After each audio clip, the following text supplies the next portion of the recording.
If Chauvin is found not guilty, we march. If Kim Potter isn't convicted, we march. What do we do then?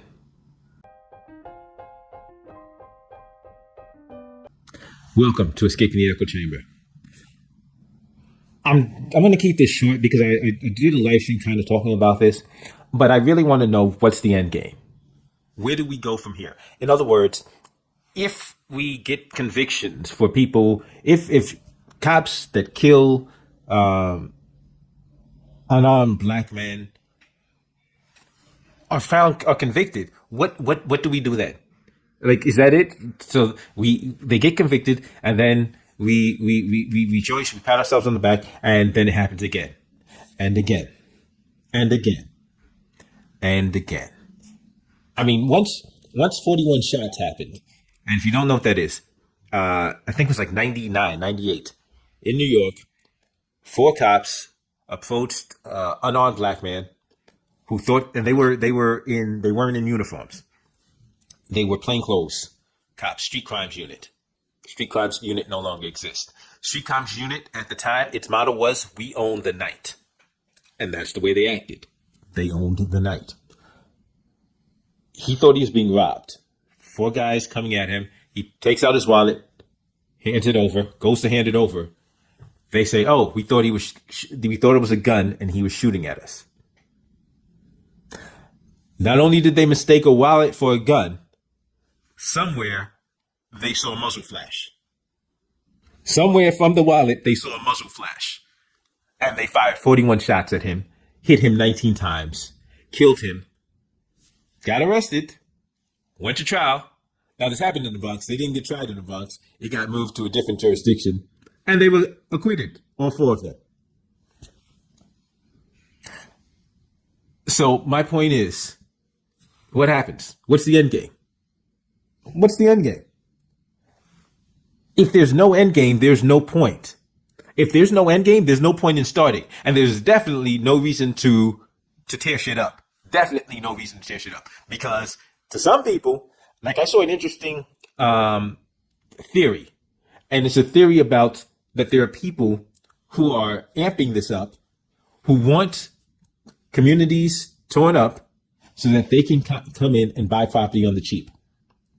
This actually sounds like a plot of the old A-Team episodes, these old westerns where some big wig wants to terrorize people to get them off the land so they could buy up the land, for cheap and build something bigger on it. But this is actually happening. Now, I don't know if people are actually orchestrating it, but I mean, I don't see a logic. I don't see logic from the perspective of the people who are rioting and tearing shit up.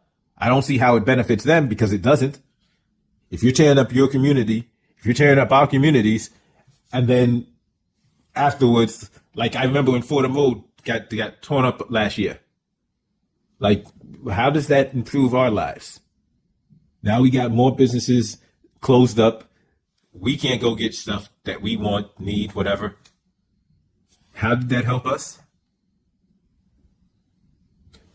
How did that stop? How did that stop police brutality? It didn't.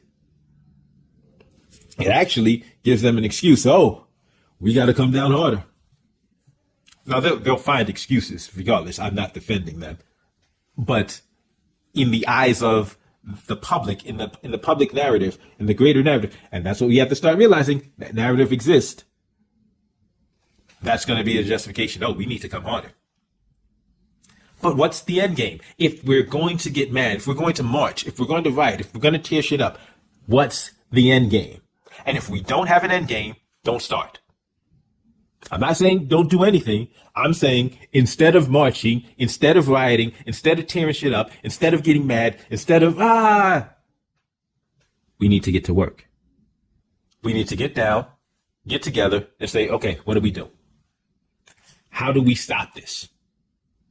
We need to have a plan. Like, we need a plan. You need a game plan. It's like playing chess. You're just moving pieces, and then you just start attacking. And then you lose. And you wonder what happened.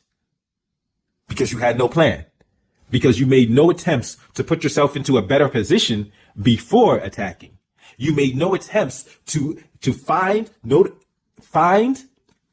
identify, create, and exploit weaknesses in your opponent's defense. You did none of that. You just pushed pieces.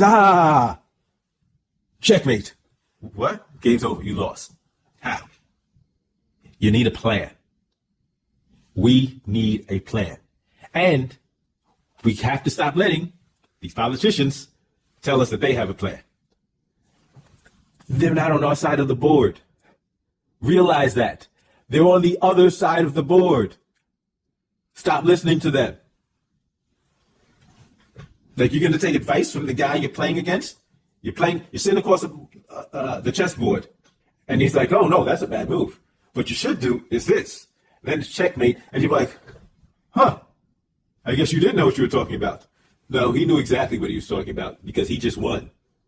Stop listening to people on the other side of the board. That's what politicians are. They're going to sit there and act like we're outraged. They're not outraged. They're the cause of this. But we need a plan. What's the end game? Don't get mad. If you get mad, don't react mad. Don't march. Don't riot. Don't tear shit up. Get to work. We need a plan. As always, don't forget to give me a thumbs up, like, share, subscribe. If you disagree with what I said, give me a thumbs down. But don't give me a thumbs down, run away and hide. If you're going to give me a thumbs down, write why in the comments, and I will respond to it either in the comments or in a future video. Thank you for checking out this episode of Escaping the Echo Chamber. I'll see you next time.